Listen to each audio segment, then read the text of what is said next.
Let's just take a second. Michaela, would you stand up with Luke?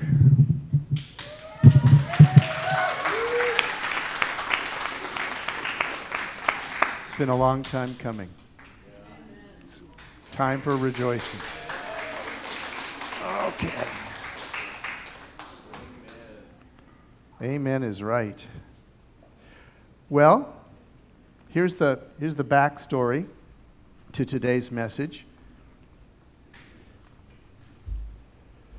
It's finally happened. The teenagers are asking God questions. It's getting uncomfortable. They're asking really hard questions. I've been waiting for this. I've been waiting for our young people to start asking the difficult, hard questions about their faith. And John said, well, they're asking all these questions and we need to start talking about these things. And I'm teaching this Sunday, so I get to start.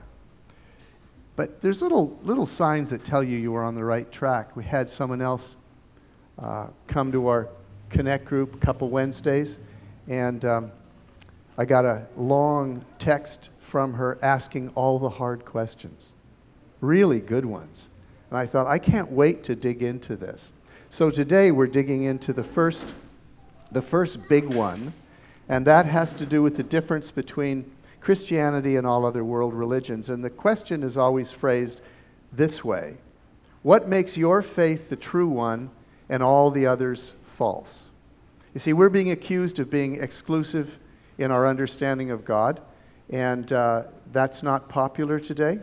Being exclusive about anything is considered wrong.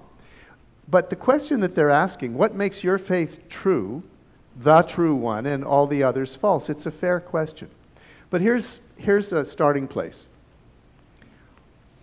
All the other world religions have truth within their beliefs. There's elements of truth in all of the world religions, because all of the world's religions are asking questions about God, and they're attempting, to the best they're able to do, to answer those questions. But there is a difference. There is a huge and vital difference between Christianity and all the other world religions. Although they all tell us something about the nature of God, you can see that in nature. The nature of God is revealed partially in nature. What are some of the characteristics of God that we see in nature? This is an open book exam.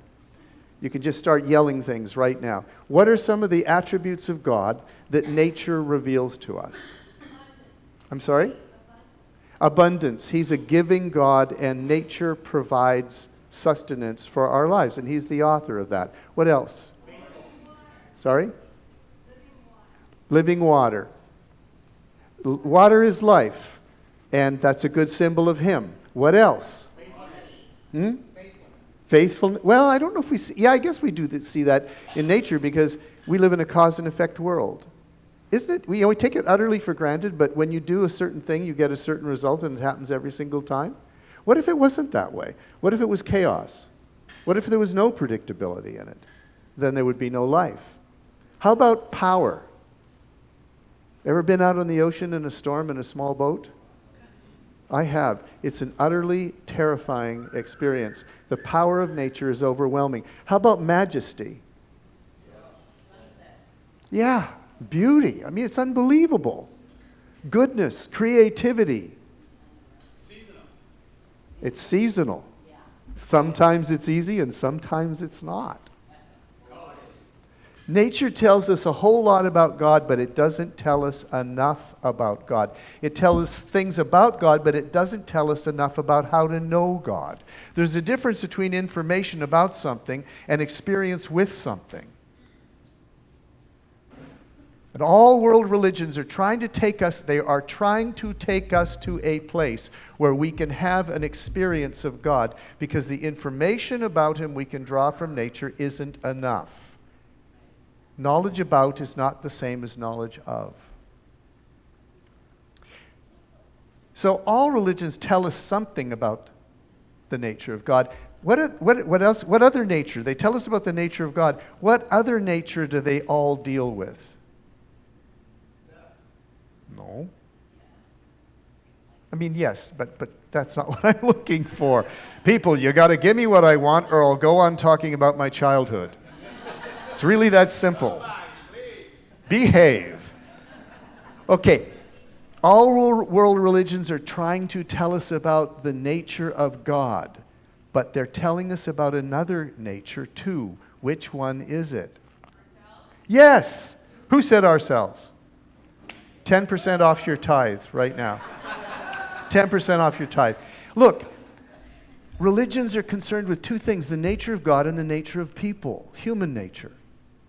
And they seek to explain both of them because there's a problem we're going to see in a minute between God's nature and human nature. They don't go very well together. There's a problem. So we're all working on human nature, and that includes our moral failure to live up to the holiness of God. You know, most of the world's religions have the same ethics. Most of us believe the same things are right and the same things are wrong. We pretty much agree on that. And even though we all agree on that, we don't live it. There's a problem. We understand what it's supposed to be, and we're not capable of doing it. Most religions deal with four things, four questions. What is God like? What is the divine nature? Is the first question. Second question is, what is human nature like? Third question, what problem does the difference between 1 and 2 create? Well, come on, people. You got God and then you got us. You're trying to connect these two and they don't connect very well. Do they? No. What problem does the difference between God's nature and human nature create? And number 4, what is the solution to the problem this difference creates? That's the sum total of all religions. They only deal with those 4 questions. Everything else falls under one of those 4 questions. So let's start with number 1. Let's get the Christian view of the nature of God. And the chapter we're going to use is the first chapter of the Gospel of John, which is utterly profound. He could not have made this up. It is too bizarre a story to make up.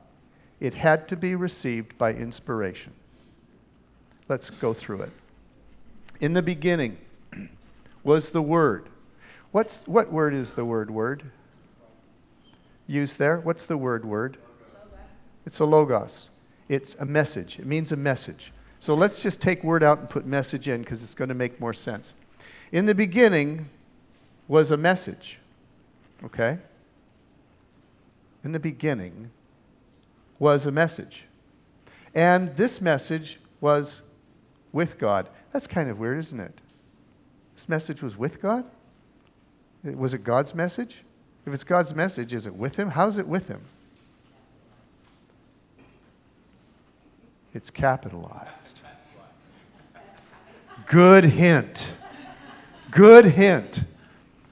And the Word was with God. The message was with God. In the beginning, there was a message. God had a message. He had something He wanted to communicate. And it's at the beginning of everything. In fact, I think it was there before we existed. I think it was there before He started creation. He has a message. It's always been there. And this message was with Him. That makes sense, I guess. But this is weird. And the message was God.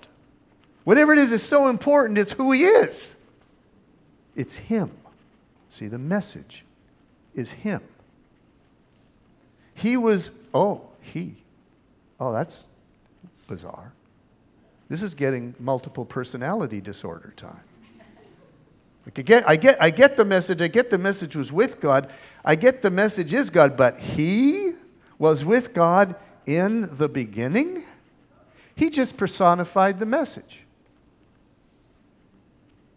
It's got a message. It is God. It's with God, but it's not quite totally God because there's another He, and He's with God, and they were in the beginning. The beginning of what? The beginning of what? Everything that we experience as reality every day and every moment of our lives at one time didn't exist. There was a beginning to everything we consider significant. And the message was there in the beginning. God was there in the beginning. The message was with God, and the message was God, but it's also He. There's a personification here that's taking place apart from God, but yet they're the same message. You don't make this stuff up, people. You don't make this weirdness up.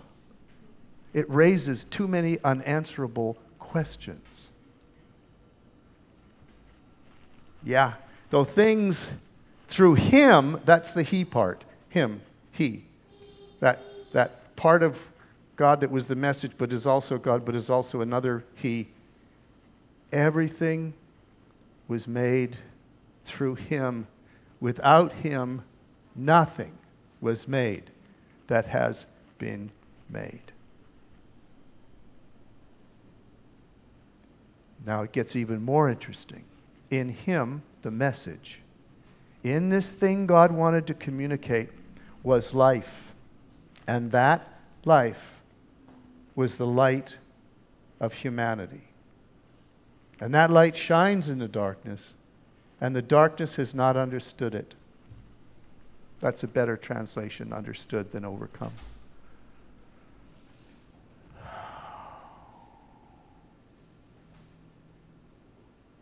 This raises some really interesting questions for us. Here's what we can learn about God's nature from this little bitty passage. Just this part alone. This is what we can take from it. Number one, God existed before anything we know as real existed. What does this tell us about His nature? He was here at the beginning of our world. He is what the theologians call self-existent. He has no beginning. He has no end. He has always simply been. Before there was the dimension we call time, which is the dimension we are locked into. And we experience it whether we like it or not every minute of every day and every moment. We're stuck in time. He is not stuck in time. He is looking down at your life. And this moment right here is your birth. And this moment right here is your death. And all of us are somewhere along. I'm getting quite close to this over here. Fortunately, many of you are right there. That's you. Enjoy. But I'm telling you, based on my experience, you don't have much time left. All right? But He's looking down, birth, present moment, your death. He is looking at this all at the same time. As you are having this present moment, He is watching you be born. As you are having this present moment, He is waiting for you to welcome you out of time when it's up. We call that death. He sees everything. This is so interesting. This is an aside I wasn't going to get into, but this is the profundity of emotional healing.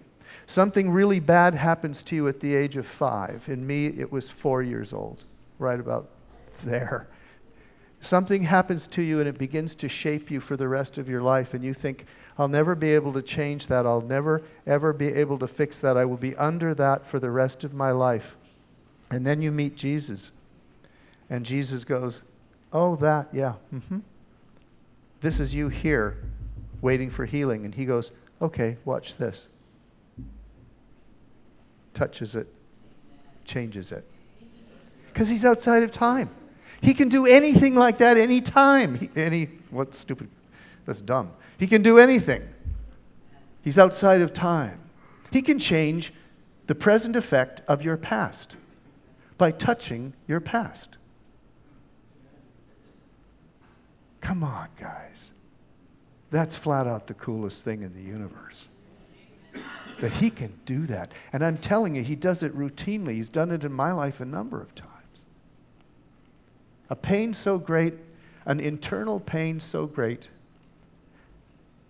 that I thought I would never be free of it, and it shaped my life. And the Lord said to me, this is in the 90s, He said to me, I'm going to come. He said, soon I'm coming to you with raw power. And that pain that you've been living with in your emotions, in your heart, is going to go. And I said, I doubt it. And we had a good relationship, so I could tell him the truth. I said, I just don't see how you're going to do that. I said, I don't care, though. I'll give anything for that if you just do that. He said, soon I'm coming with raw power, and that pain is going to be taken away. And about 3 weeks later, we were in Toronto at a conference. The pastor was speaking on brokenness in the life of a leader. The characteristics of brokenness in the life of a leader. And he's going, and I going, got it, got it, got it, got it. I've got 2 of those. I'll trade you 2 of those to get rid of one of those.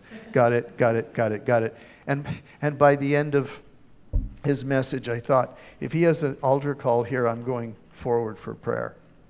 And then I thought, I don't care. If he doesn't have an altar call, I'm going forward for prayer.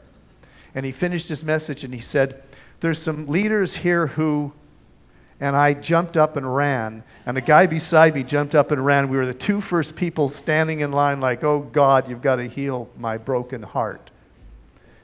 And, you know, you get in the I will receive posture. You get this beatific, godly look in your face, and you open your hands to receive, and you're just like, God, please do something.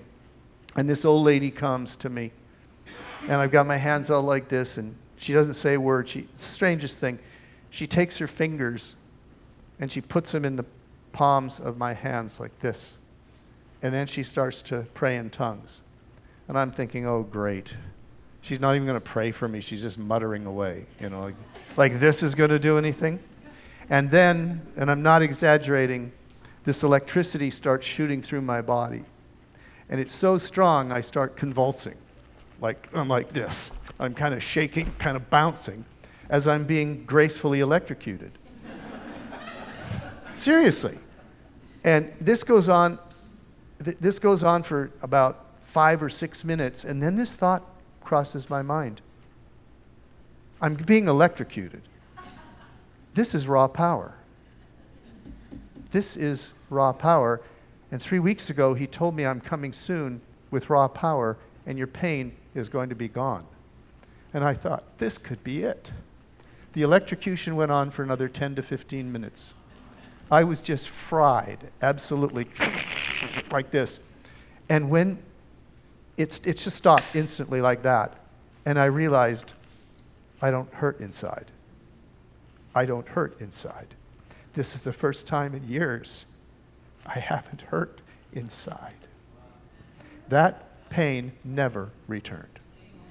That was 25 years. It never returned. I mean, it never returned. I can remember sort of what it felt like, but I can't really because he just reached down and did that.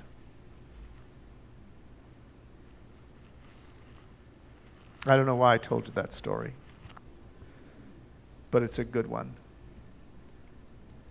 In him is life, and that life was the light of mankind, and the light shines in the darkness, and the darkness has not understood it. God existed before anything we know is real existed. He is the beginning of everything. He is self-existent.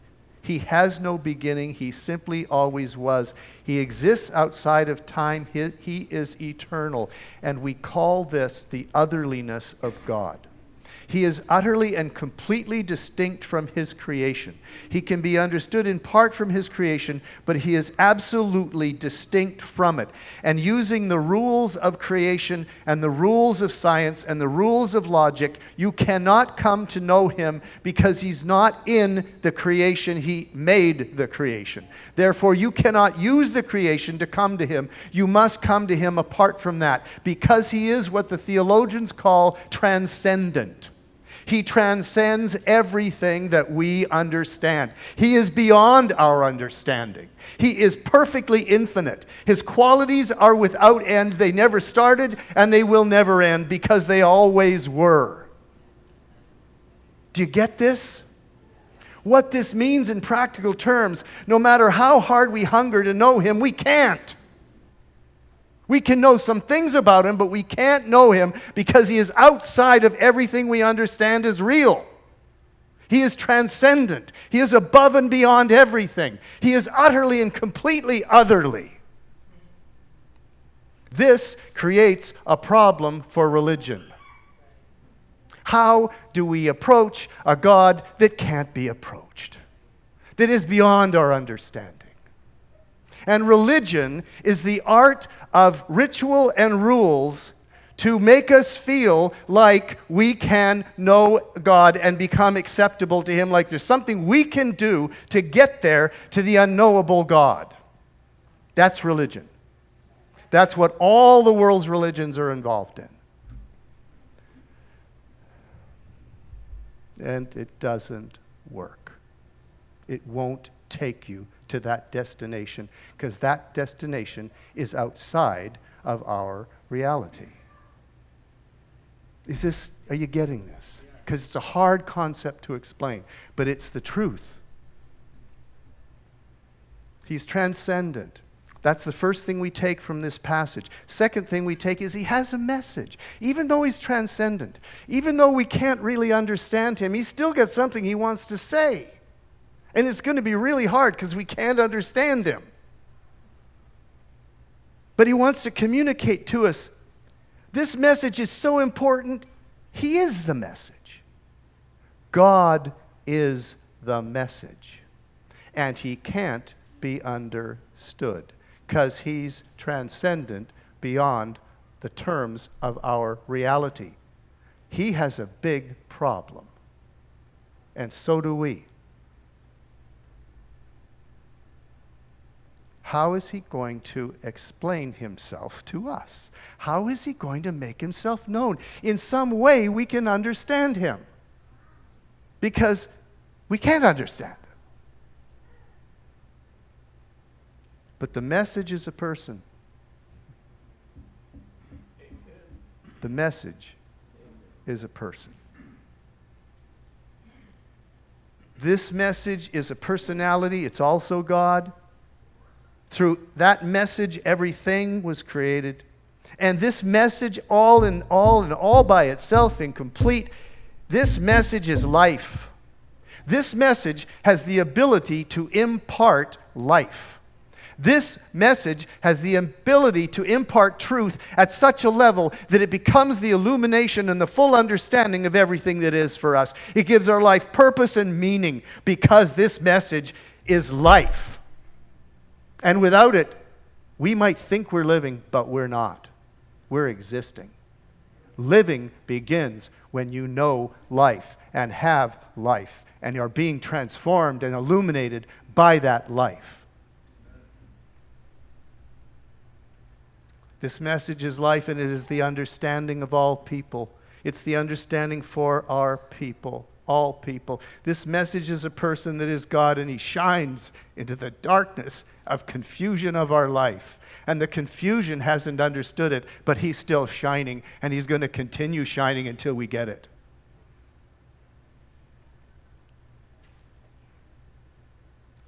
What this is telling us is God's hard to understand. How could he not be? He's all-powerful, all-knowing, omnipresent, outside of time, and infinite in all of his characteristics. And this is the heart of the problem for religion. We're all trying to understand and know a God that is outside of creation, incomprehensible to our finite minds. All religions have some idea of what he's like, evidenced in creation. But actually knowing or relating to him is not humanly possible. And this is why he sent the message. See, here's the problem for us. God is essentially a foreign language we do not speak. He's communicating, but he's a foreign language and we don't know. How many of you speak Swahili? A couple. How many of you speak French?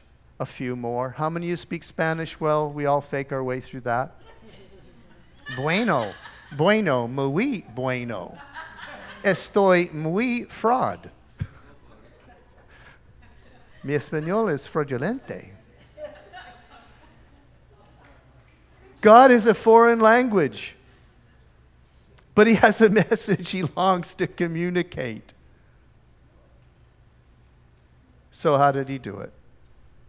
He translated himself into a human language that we can all understand. He took divine nature, his pure divine nature, and he expressed it in human nature through a human being.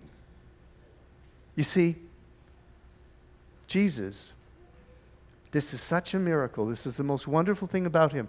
Jesus is everything a human can be in God. But he's also everything God can be in a human. He's this perfect translation of God. Hebrews 1:3. Jesus is the radiance of God's glory. He is the exact representation of his being. But he's in human form. He's in a language that's huggable. You can hug him. You can hold on to him. You can look into his eyes. And when you look into his eyes, you see the eyes of perfect love. You see the eyes of God.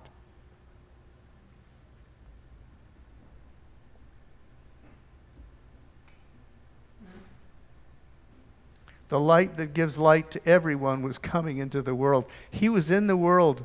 And though the world was made through him, the world did not recognize him.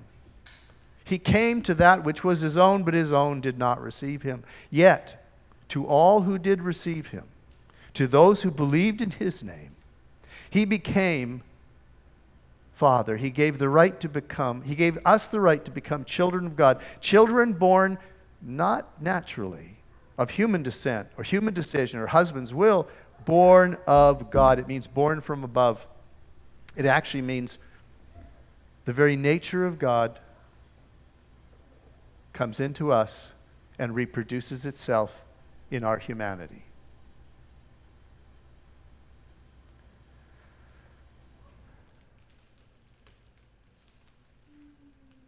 He is the message in a human language we can understand. And that message from God is, I want you as my child.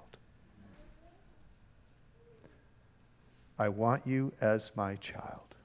I love you as my child.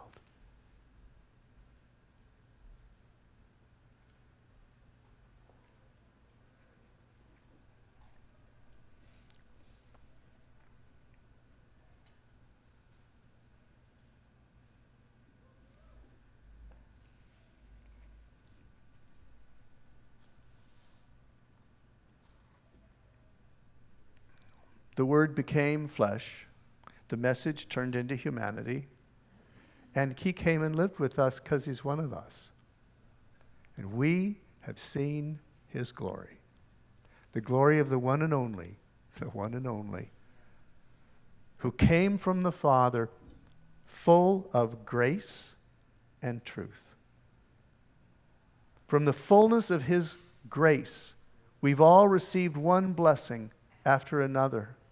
You see, the law was given through Moses, but grace and truth came through Jesus Christ. Now listen. Here's the whole point. No one has ever seen God, but God, the one and only, who is at the Father's side, has made him known. There's the translation. There's the language. Now translate it. Jesus is the only way to God because only Jesus made God comprehensible in a human language, being our nature, us. And it isn't just unique because he illustrates God. It's because you can have a relationship with him. You get to know him, and he knows you. And it starts now, but guess what? It's eternal. It's never going to end. He's infinitely wonderful, and you get to spend eternity with infinitely wonderful. and infinitely wonderful gets better every day. You think when you get to heaven you know everything about God? You're an idiot. You're all idiots. You're not going to know everything about God. You're going to begin knowing God, and every day is going to get better than the last one. Every day is going to be a greater understanding of what He's really like and a greater perception of His love and experience of His love. And it never ends. It just gets better and better and better and better. It's not fixed. It's not static.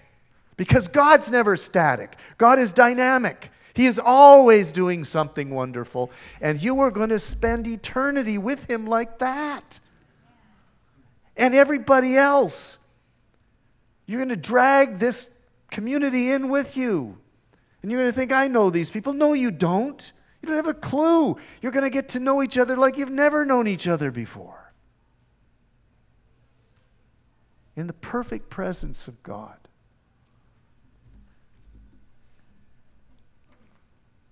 Grace. Grace. This is the second distinction between Christianity and all other world religions. It is the concept of grace. I was at a dinner party years ago in Canada when I was a lawyer. They were all non-Christians except me. And there was a bunch of us there around the table, and we got into this discussion of what separates Christianity from all other world religions. Kind of like this. And I was trying to explain it to them. I had a friend from law school, brilliant woman, and I was trying to make a point about Christianity and how different it was, and she just interrupted and said to the people, "You don't understand. Christianity is different from every other world religion because Christianity has within it the concept of grace." And I thought, she nailed it. She understands. She was a witch, by the way. She was into witchcraft. Brilliant woman. But she got it, you see. She didn't accept it for herself. But she said the difference between Christianity and every other world religion is that God reaches down to you in Christianity and takes hold of you, and all the other ones are scrambling to get up. That's it. Grace is that you never deserved any of the blessings you're living in, and you never deserved to know Him. And you tried to earn it, but you can't. And that's what Moses did. He gave them the law because they rejected an intimate relationship with God at Sinai. And so the law came down, and they've been living under it ever since. And all the good of the law is only good for one thing, to tell you how worthless you are. And that you don't have a chance of knowing God because you can't do it. You're not good enough. Once you believe that, you're ready to receive God. You got to have that first. You don't have that first. What's the point? I don't need God. Grace. See, all the other world religions require that we keep rules and rituals to better ourselves until we achieve the perfection it requires to be acceptable to an infinitely perfect God. That was a good sentence, wasn't it? I'm going to do it again because I really liked it. All other world religions require that we keep rules and rituals to better ourselves until we achieve the perfection it requires to be acceptable to an infinitely perfect God. The rules and rituals may vary somewhat from religion to religion, but the principle of self-effort and self-improvement to earn God's approval and acceptance remains universal in all religions. Yes. Christianity is the only exception. We are not scrambling to improve ourselves. It's pointless. You can't. And here's the worst of it. Let's say you succeed at bettering yourself. And the result then would be pride. Yeah, pride that God hates the most of all things. I bettered myself, so God, you should be very thankful to have me. And God's going, a little budding Pharisee. And you know how much Jesus enjoyed life with the Pharisees?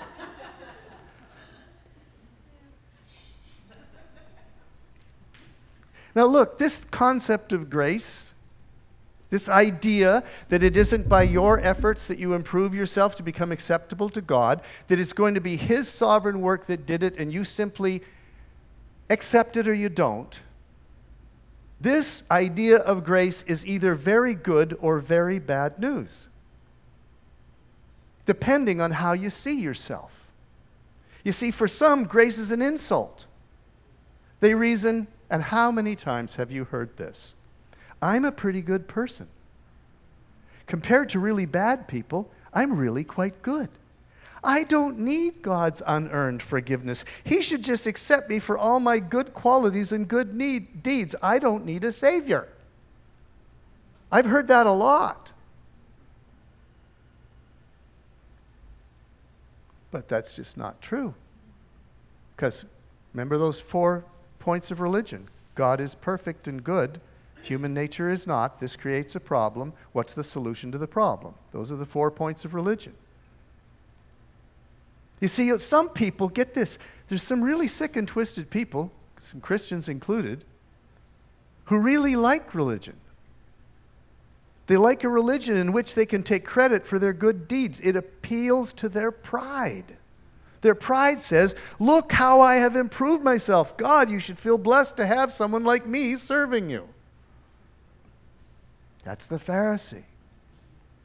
But for others, grace is the best news. For many of us, we're always aware of our inside sins. Not a day goes by that I'm not confronted with my inside sins.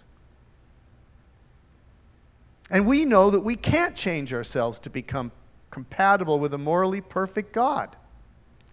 Believe me, I've tried. We need to know His forgiveness. And for us, grace is the most wonderful and amazing thing of all, and it always takes my breath away, and I'm just shocked over and over and over again at His patience and kindness and love and gentleness towards me. And we become people who serve God not to obtain His love, but because of it. There is the difference. We don't obey because we're earning His love. We obey because of His love. And that's where Jesus comes into the equation, the grace equation. Moses gave law. Jesus gave grace.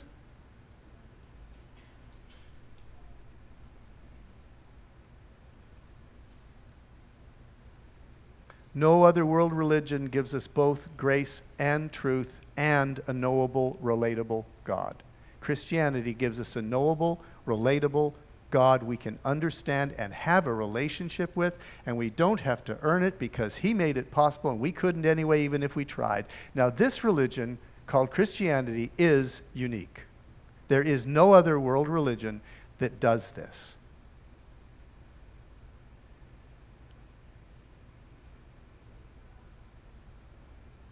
Guys, isn't that just the best news?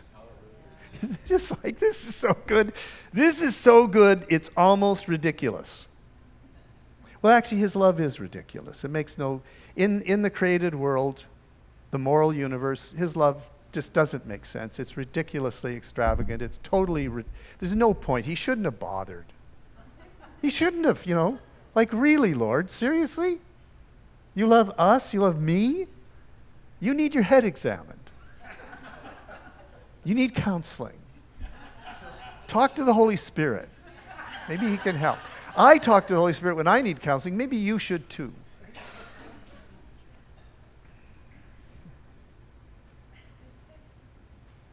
Our faith is unique. And it's wonderful. And we don't deserve it. And that's what makes it so wonderful. We don't deserve it. He's so lavish and absurd with His love. I was hoping that we would end early enough to have a Q&A. So questions and concerns or comments about all this. What does this make you think? What does this leave you wondering?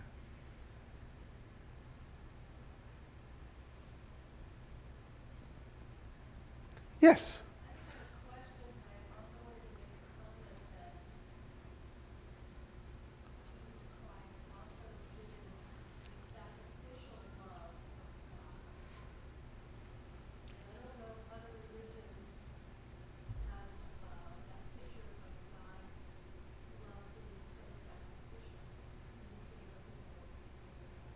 So Judy's comment is that in Jesus is illustrated the sacrificial love of God, where he's willing to give up himself for his creation. And does any other world religion have a sacrificial God? I don't think so. I'm just running a quick check going through them. Judaism, which is, of course, our roots, so it's a bit hard to separate them, but it has Isaiah 53, the tradition of the suffering Messiah that gives himself for his people. So that's consistent as a world religion. But all the others, I don't think so. And that's another hallmark of how yes, good point. The other religions require a sacrifice. In ours, he is the sacrifice. There's a huge difference right there. Good point, you guys. Good point. Anything else? Yeah. You said that God can see or past, present, and future already like at the same page. Does that mean we truly don't have any decision? Like, does that mean every decision is already made for us? Oh, that's so good.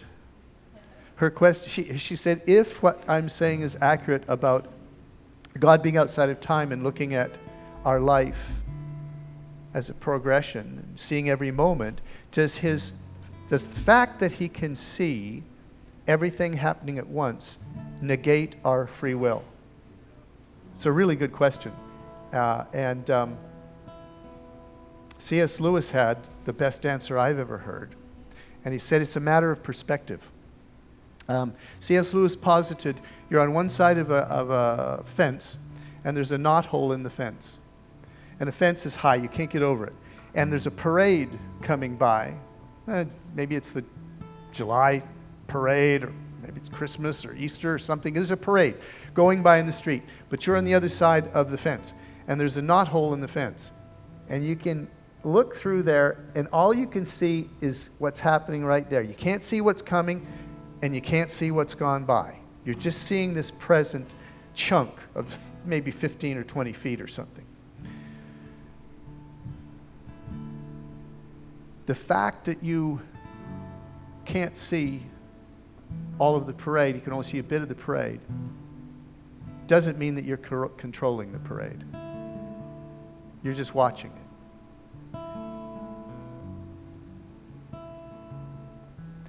Just because God knows what you're going to do doesn't mean you're free. You're not free when you make the choice. We're still morally free to make whatever choices we want. It wouldn't be a real love relationship with him if we weren't free. He sees to it we're always free. But here's the cool thing about God. we were talking about this in our Wednesday night group last Wednesday night. Most people think the Christian life has your moment you become a Christian and the moment that you die, and it's this perfectly straight line to heaven. And they call this God's will, God's plan for your life, the path, okay? And we all see this straight path going forward to heaven. Like, job one, stay on the path. Job one, stay on the path. Don't screw up the path. The path is anointed. The path is the thing. Stay on the path. Don't mess up. Just stay, Mark, stay focused. Keep your eye on the path, right? Like that. And that by being a good Christian and staying close to him, the path just goes perfectly like this. Have you ever taken a small dog for a walk? We take Peanut for a walk every day. It is the most annoying experience of your life because I want to get the walk over with so I can play computer games or something. I mean, you know, but her, no, she doesn't go for a walk. She goes for a sniff. So she's off here, she's off here, she's off here. We're being dragged all over the place. This is just ridiculous. We all think that the Christian life is like this straight path to heaven. We are that small dog. We are so easily distracted. We're off the path every few seconds.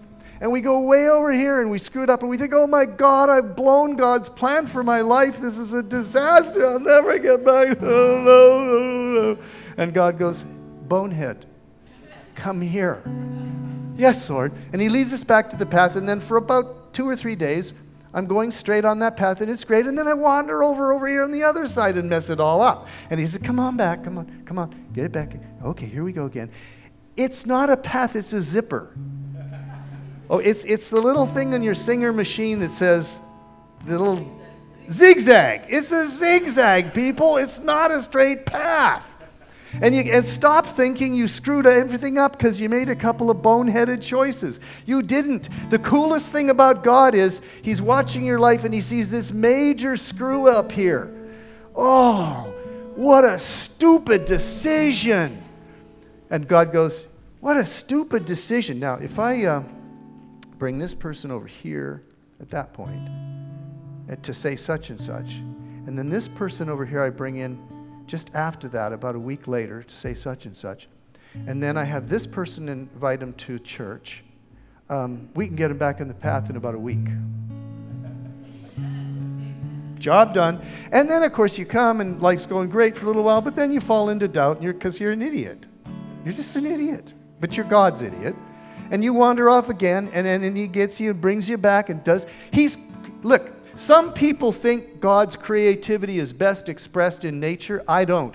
I think God's creativity is best expressed in how he fixes our mistakes by moving things around on the chessboard to get us back to where we're supposed to be. That's creativity. Because nature does what it's told, right? We don't. So he's got to be super creative to get us back on track. But he's doing it 1 billion times every day. He's repairing these mistakes all the time. And you're not even aware of it. Well, it was sure a lucky thing that I ran into so-and-so. I really needed to hear that. No, it wasn't luck at all, you idiot. He brought that person to you because you needed to see that person. And then crazy, he uses you the same way in somebody else's life. And you're not even aware of it. It's all going on behind the scenes. Every once in a while you get a hint. Does that help? I thought it did. Oh, I've got 4 more minutes. Come on, guys. I'm really having fun. Give me one more. Yes. I have a question. What happened? What can you do if you kind of fall back into that works mode Righteousness. to get to God? What can you do To get out of that. Okay, it's a good question. Because it happens to all of us all the time. This whole legalistic thing, this works righteousness, like it really is my job to earn my salvation, and it's like my mentor once said, most Christians view the Christian life like this.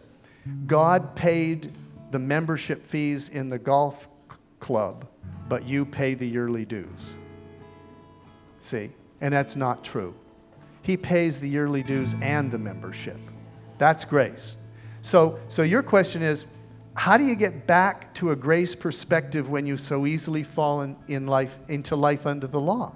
Because, like it or not, life under the law appeals to our pride. Okay? We really like feeling like, look what I did today. And we'll take the glory when we can. And that's kind of sick. So how do we get back under a grace perspective when we've fallen off and gotten under the law? You should get a copy of Mark Cowpersmith's book, Is God Religious? And you should probably, he's a great author. He's my favorite author, actually. It's called Is God Religious? And you read it about once every 6 months, and it will help you. And I am being silly, but I'm not being facetious. We need to be reminded of the grace message over and over and over. Pretty much daily you need to hear it. You really do. Just get it as much as you possibly can. And tell one another that. We're to remind one another of our faith and the tenets of our faith.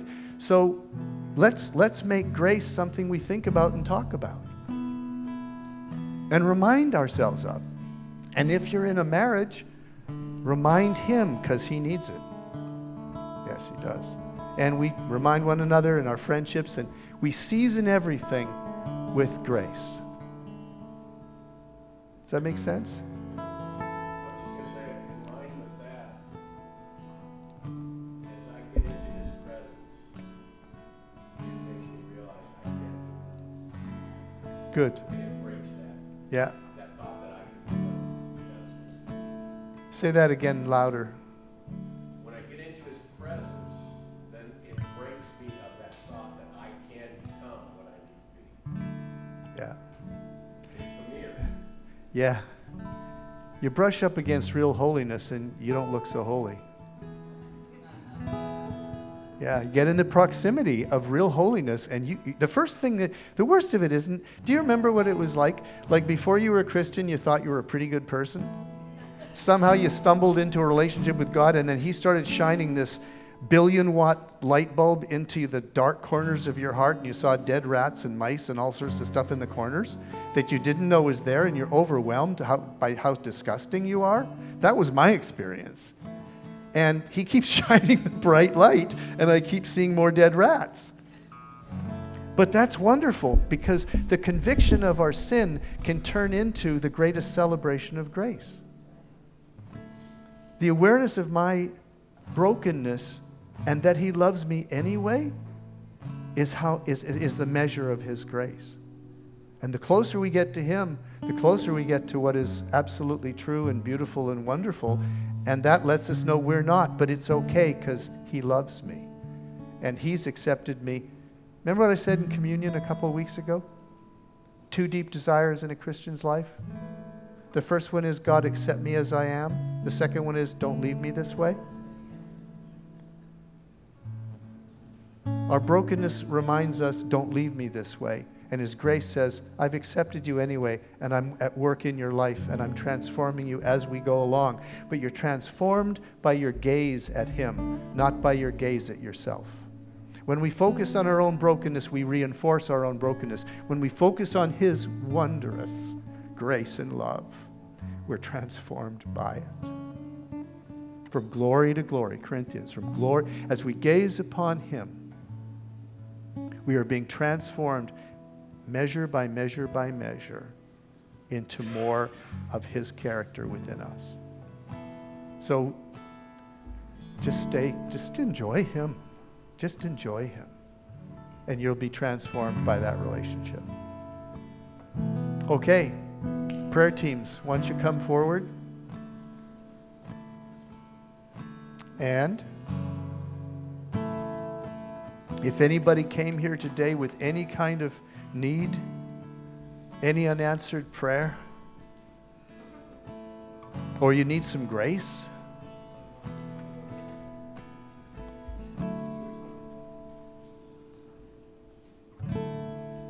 yeah, do it.